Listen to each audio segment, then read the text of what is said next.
What's going on, ladies and gentlemen? Today I'm bringing you another video, another hate watch campaign video for Call of Duty Black Ops 6, if you will. And this actually stems all the way back to Modern Warfare 2019. They tracked a little way. Look at this, right?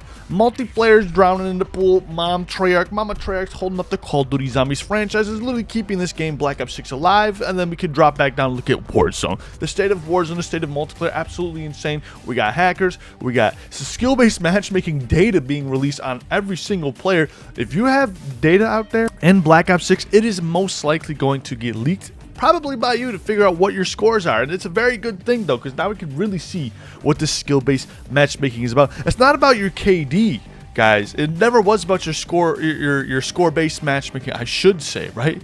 It seems like here, I'll bring up the cumulative sum graph. Here on this graph, blue is the skill rating and orange is the KD, which gets capped at 5. Obviously, they don't count past 5 for some reason. So if you got like a 6, 7, 8, 9, doesn't matter. You're in the same skill pool as everyone else that has a 5 and up, right? So the orange is your actual KD for your matchmaking, but the blue is your actual skill rating. So it is no longer skill-based matchmaking. It is skill-rated matchmaking, right? So you could say, well, isn't that skill-based matchmaking? I digress. Skill-based matchmaking, we equated to your KD ratio, your skill, the skill that you can forensically track in game yourself, that they do automatically as you're leveling up through the game, and your matches and your score per minute, right? However, that is not actually how they match you against people. You can go into a lobby, like we'll like at this graph right here, you'll see the 2-box method where it gets capped, where it gets, you know, handed down in the graph, if you will. So here's where, you know, people are going through their normal days. This is just a normal thing this is Nero Cinema's player chart, not mine, but this is the data set that I've been looking for, the data sets I've been dreaming of, and I really want to see it incorporated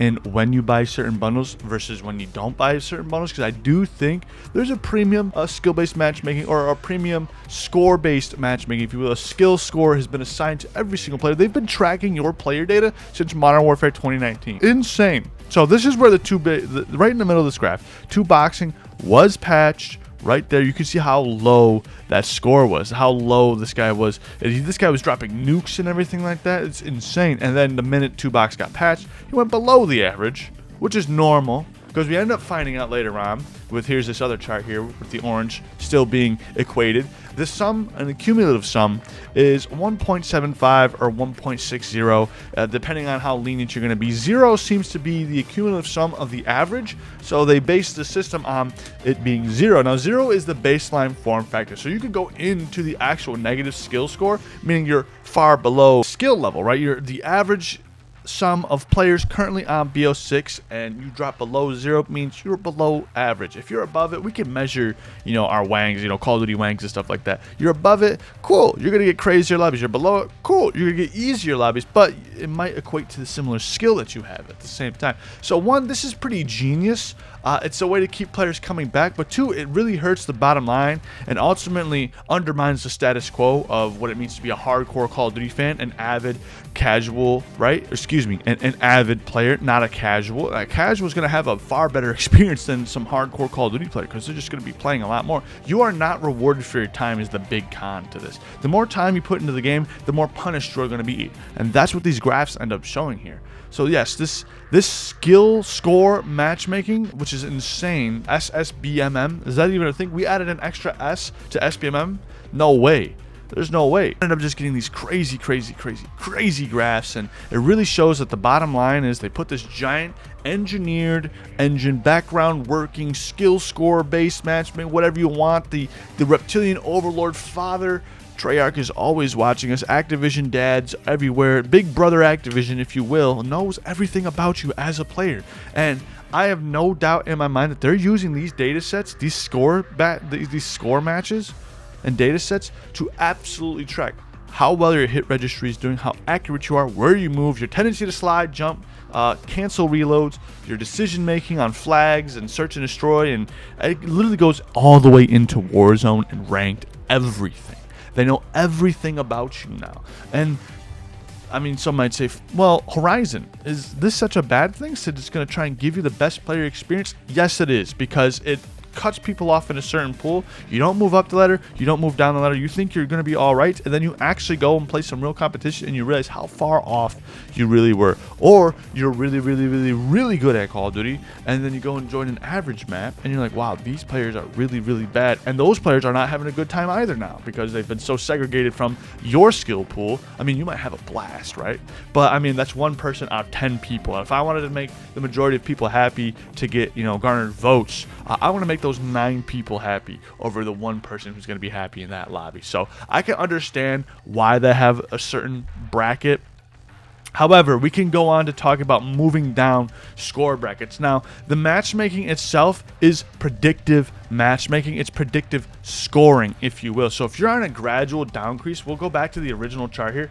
If you're on a natural down, like with the blue with the skill rating, Nero had admitted he was using launchers and knives and everything like that. So that dropped into the negatives because of how bad he was eventually doing, right? Because all the other weapons, he's just averaging out, being normal. This all looks like an cumulative sum. It's an average number. He does a little bit better, got a spike there, a little bit worse here, but it remains the same. It bobs up and down in an even pattern. A couple small little dips there might be specific camo changes that he was doing at the time, but the average is still there, and it hasn't changed. Matchmaking, maybe he might have 1 or 2 god matches and 1 or 2 sweat fests, right? But it's that bobbing, that constant bobbing up and forth that just makes the casual experience of just hopping online for a few games not worth it at all, right? If you're gonna go for a grind all day, it might be worth it then, because then it'll even out throughout that day. But you really need to get these experimental matches in. And then I say predictive because it's reactive. It's reactive measurements, right? It's predicting the next reaction, if you will, the next score base,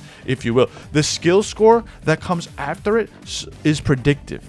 Here's my example, right? So in 2-box method, we'll go back to the old graph. The 2-box method got patched, right? You'll notice how low this guy's score was, but the 2-box method was still patched, right? So why is he getting negative scores in the score lobby after the patch? Well, that's because the predictive matchmaking in his skill score, right? So the skill score is going to say, well, he's already had this match, he's going to go this, but those were his real numbers. So in those lobbies with this skill score, he could still drop nukes and everything like that. And then once the skill score method, the skill score engine picks up the skill-based matchmaking, if you will, it's going to shoot him back in the lobbies with everyone else with similar numbers. So that's why that's so high. That skill score gets so high, right?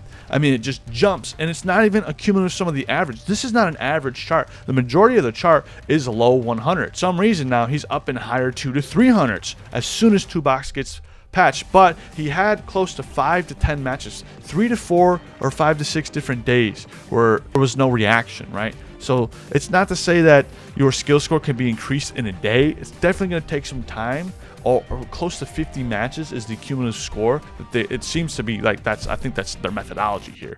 I'm not quite sure. I'm gonna look further into this, but this is insane. This is an insane narrative to spin. On top of that, you also have to worry about your connection and your ping on everything. So even that adds a variable to this. Whoever engineered this did this solely to spend the least amount of work and the most amount of engagement on a Call of Duty. They want you to be in these Call of Duty lives. They want you to stick to your skills. They want you to stick to your specific bracket so you can stay longer, play longer, and feel like, maybe I am actually good. There are people that are playing just as good as me. There are people playing just as bad as me, right? It's two ways. The problem is you'll never hear somebody go on Twitter and be like, wow, that was such a good lobby. That was such a good match. I am a god. No, you don't hear that. You only hear people complain on Twitter when something is bad, something is wrong, right?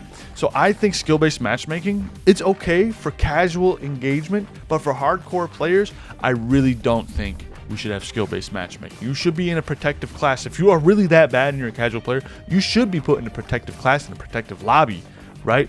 But you should also have carryover. Not that if someone like a Master Prestige joins your lobby and your friend who's level 5 has never played a COD before joins you shouldn't join his lobbies. That player should be put into your lobbies or in a cumulative sum lobby. We have the technology and data now that you can do a score sum and level out the average between the party and then go to that skill score and find a lobby with that, right? But the problem is with matchmaking now, it's going to find that specific skill score, that specific data set for you to connect to, and it just takes so much longer to get connected to a lobby. It takes so much longer to get connected to anybody now, it seems. And you can go back to Modern Warfare 2, OG, Xbox 360.